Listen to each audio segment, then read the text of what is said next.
Okay, so let's dive into one of the most intriguing fields in European history. Sounds good. This is the Chevalier Dion. All right. Um, Imagine you're in 18th century London. Okay. The city's alive with all this gossip and intrigue, Mm. but everyone's talking about not a royal scandal or some big heist. Right. They're talking about the Chevalier Dion. Wow. And in this person, their very existence, Mm. it challenged how people thought about gender. Yeah, it's like the story reads like a historical thriller, right? It's Yeah. got everything, espionage, duels, and the public was just completely captivated by the mystery of was Dion male or female? Right, right. People were placing bets not on horses or cards, but on Dion's biological sex. Oh, wow, wow. Just imagine the stakes involved in a wager like that. Yeah. Especially back then in a society obsessed with social order and clear-cut categories. I mean, it's almost impossible to imagine the kind of pressure and scrutiny that Dion must have faced. For sure. So in this deep dive, let's try and explore this fascinating and, let's be honest, often confusing life of this historical enigma. Sounds good. Was Dion a transgender pioneer, Right. a master of disguise, or, maybe a little bit of both? Yeah. Let's see if we can unravel some of the threads of this captivating tale. All right, so to really understand Dion, we need to go back to the beginning, Okay. to their birth in 1728 in France. Right. Assigned male at birth. Okay. Dion's early life was really shaped by their father's desperate desire for a male heir, Oh, because he really wanted to secure that family inheritance. interesting. This detail, this is crucial because it lays the groundwork for so many of the choices that Dion would make throughout their life. So it sounds like Dion was almost destined for a life of maneuvering and strategic decisions right from the very start. It does seem that way. And that certainly seems to play out Yeah. as Dion excels in law and political writing, eventually catching the attention of the French court. Exactly. And this recognition led to a pivotal moment in Dion's life, Okay. joining the Secret Droit, Wow. the king's secret spy network. Really? Yeah, think about it. The secrecy, the danger, the intrigue of operating in that world Wow. Yeah. really speaks volumes about Dion's intelligence and ability to navigate those complex social circles. Yes, absolutely. And this is where the story takes its first really dramatic turn. Okay. Dion's first mission, infiltrate the Russian court. Wow. Talk about a hotbed of political maneuvering and power plays. It really was. But to gain access, Dion had to adopt a female persona, Right. Leah de Beaumont. Think about the audacity of that move. I know, yeah. Dion not only had to master a new identity, Right. but they also had to convincingly portray it in a foreign court known for its sharp observations and even sharper tongues. Right. It's a real testament to Dion's remarkable adaptability and performance skills. Yeah, that's amazing. It's also fascinating to consider the context of the Russian court at the time. Oh, absolutely. Empress Elizabeth was known for her metamorphosis balls. Yeah. Basically lavish parties where guests were expected to cross-dress. It Right. was like a thing. Yeah, This cultural practice adds a fascinating layer to Dion's story, doesn't it? for sure. While presenting as female in the Russian court wouldn't have been completely out of the ordinary. All right. It's still important to consider how Dion might have navigated this space, both as a spy, Right. but also as an individual, potentially exploring their own gender expression. Yeah. It really makes you wonder how much of Dion's later actions were influenced by this early experience of successfully inhabiting a female persona. That's a good question. It's like a seed was planted in Russia that would later blossom in all these unexpected ways. Absolutely. But before we get ahead of ourselves, Dion's story takes another dramatic turn after their time in Russia. Right. So Dion returns to France. But instead of fading back into the shadows of the spy world, they find themselves thrust right into the heart of the 7 Years' War. Wow. And here, Dion doesn't just participate, they excel, Okay. displaying incredible bravery and skill on the battlefield. Really? Yeah, they earned a knighthood, Wow. the title of Chevalier at the young age of 35. That's impressive. Imagine how this public recognition must have further solidified Dion's reputation as someone capable of defying expectations. Right.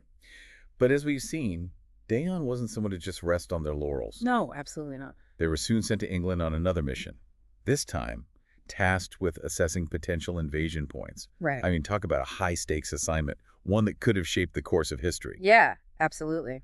But as we'll see, this mission would lead to one of the most dramatic chapters in Dion's life. For sure. So Dion's mission to England, right? It was supposed to be straightforward. Yeah.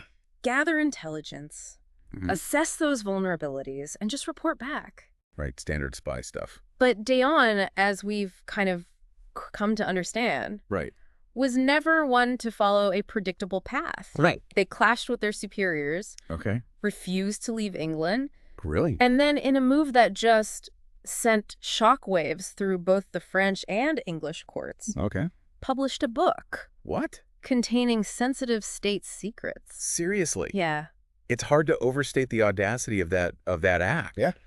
Yeah. Imagine the fallout, the betrayal, the sheer chaos this must cause within the French government. Yeah. I mean, you have to wonder what drove Dion to such an extreme measure. Yeah. Was it a calculated move for self-preservation? Right. You know, a way to ensure their safety in England? Right. Or was it something deeper?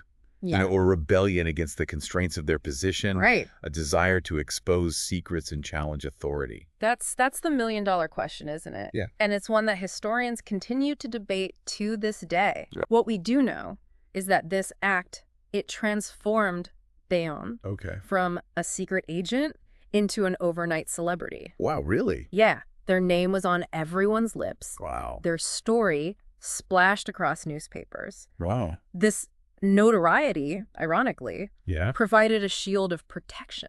Okay. You know, the English public, they were fascinated by Dion, Yeah. and this public attention made it really difficult for the French authorities to extradite them. Oh, I see. So it's almost like Dion used their notoriety as a weapon, Right. a way to manipulate the very forces that were trying to control them. Exactly. And amidst this whirlwind of fame and controversy, the rumors about Dion's gender identity, which had maybe swirled in whispers before, now exploded into public discourse. Oh, yeah. Right. Absolutely. It's important to remember the social context of this era. Yeah. Gender roles were so rigidly defined, Absolutely. and any deviation from the norm was just met with suspicion and often hostility. Yeah. Yet here's Dion, openly playing with these boundaries, Right.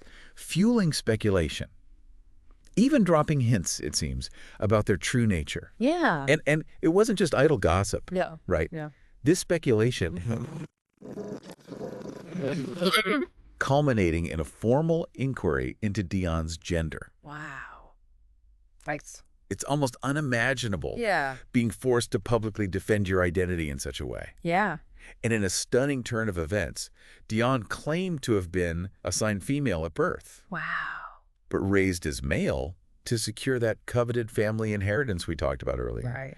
I mean, this was a revelation that sent shockwaves through society. Yeah, for sure. Remember, the concept of transgender as we understand it today, Right. it didn't exist then. Didn't exist. So how are we to interpret Dion's claim? Yeah. Was it a strategic fabrication? Right. A calculated play for power and protection? Right. Or was it, as some historians believe, a genuine expression of Dion's true self? Right. A moment of self-discovery and liberation, Yeah. regardless of the motivations behind it. Right. This declaration led to the English court officially recognizing Dion as a woman in 1777. Wow. I mean, can you imagine the implications of such a decision? Yeah. This wasn't just a personal victory for Dion. No. It challenged the very foundations of how gender was perceived Right. and legally defined. Absolutely. And it's important to note that this recognition came with certain expectations, right? Right, okay. Dion was expected to fully embrace the role of a woman, Okay, adhering to those social norms and constraints of the time. right. This meant adopting feminine attire, relinquishing that military career, and conforming to the expectations of a lady of the court. It's almost like Dion traded one set of constraints for another. Yeah. Right. Yeah. But even within these limitations, Dion found ways to assert their independence. Yeah. They returned to France, navigate the complexities of court life, Right. but ultimately find it stifling. Yeah. And this desire for agency and freedom, Mm-hmm. it would lead Dion to make yet another bold decision, Okay. one that would once again challenge the boundaries of what was considered acceptable for a woman in that era. Wow. So Dion is back in France, officially recognized as a woman, Mm. but feeling restricted by that court life, What happens next? Well, remember how Dion had that military background? Oh, yeah. That call to action, the thrill of the battlefield, it never really left them. Right. So when the French Revolution started, Dion saw it as an opportunity, Okay. a chance to rejoin the military and serve France again. Wow. They petitioned, the government argued their case, even offered to put together a whole regiment of female soldiers. Wow, that's amazing. It's another example of Dion's, audacious spirit, that refusal to just conform. Yeah, absolutely. But how did the revolutionary government react? I mean, they were already facing so many challenges. Right. And here's this former nobleman, now living as a woman, who once betrayed France by publishing those state secrets. Yeah. What did they think? Unfortunately, it wasn't the response Dion was hoping for. Okay. The request was denied. Oh, wow. And they were even imprisoned for a short time. Really? Yeah, it's really heartbreaking when you think about it. Someone Yeah. who dedicated their life to serving France, Right. both in the shadows and on the battlefield, Exactly. and then to be rejected like that. It makes you wonder if Dion ever felt truly accepted anywhere. Yeah, You know? that's a good question. They navigated these complexities of both male and female identities, excelled in these Wow. traditionally masculine domains like espionage and warfare, Yeah. but ultimately faced rejection from the very institutions they wanted to serve. It's a really poignant observation, and it speaks to those challenges that Dion faced throughout their life, Right. constantly navigating a world that struggled to understand and categorize them. Yeah. But even with these setbacks, Dion's spirit didn't break. Oh, They were forced to return to England, lost their pension and property during the Revolution. Wow. so they had to find a way to survive. Yeah. And maybe surprisingly, they turned to public fencing demonstrations. Oh, can you imagine? The Chevalier Dion, this figure shrouded in intrigue and mystery, Right? stepping into a public arena, not as a diplomat or a spy, but as a skilled swordsperson, Yeah. challenging opponents, captivating audiences with their athleticism and grace. These demonstrations, they were more than just a way to make money, right? Right. They were a performance, Yeah. a statement. Here was Dion, a woman who had lived as both a man and a woman, defying those gender norms once again, Yeah. showcasing their strength and skill in this very public way. Yeah. It's a real testament to their resilience, Yeah. that ability to adapt and reinvent themselves time and time again.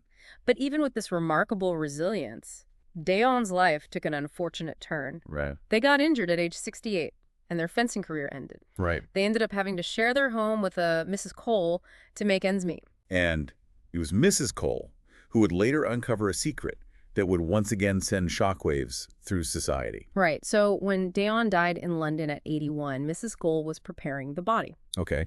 and she discovered that Dion had male genitalia. Wow.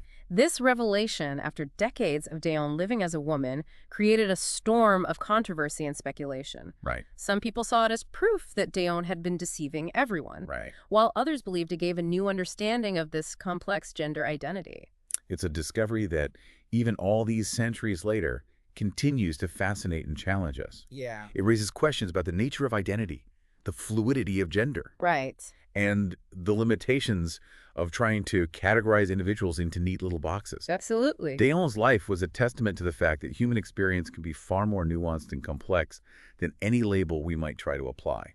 The Chevalier Dion story is ultimately one of resilience, adaptability, and a constant challenge to those societal norms. Yes. They were a diplomat, a spy, a soldier, a writer, a fencer, and above all, an individual who defied easy categorization. Right.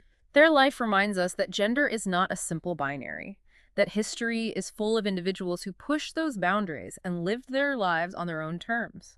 This deep dive has only scratched the surface of Dion's fascinating life. For sure. Their story is one that really invites further exploration, reflection, Yeah. and a deeper understanding of the complexities of gender and identity throughout history. Absolutely. And we encourage you to do just that. Delve into the many books, articles, historical accounts that tell the tale of the Chevalier Dion. What aspects of this story resonate most with you? Right. How does it challenge your own perceptions of gender and identity? Dion's life, though shrouded in mystery and contradiction, offers a valuable lesson. Embrace the complexities of the human experience. Yeah. Recognize that individuals are not bound by rigid categories, and that history is filled with stories that defy easy explanation. And that, perhaps, is the greatest legacy of the Chevalier Dion. Yeah. a reminder to question assumptions, to embrace nuance, and to Sure. appreciate the extraordinary tapestry of human experience in all its messy, contradictory, and ultimately fascinating glory. Absolutely. Until next time, keep those minds curious.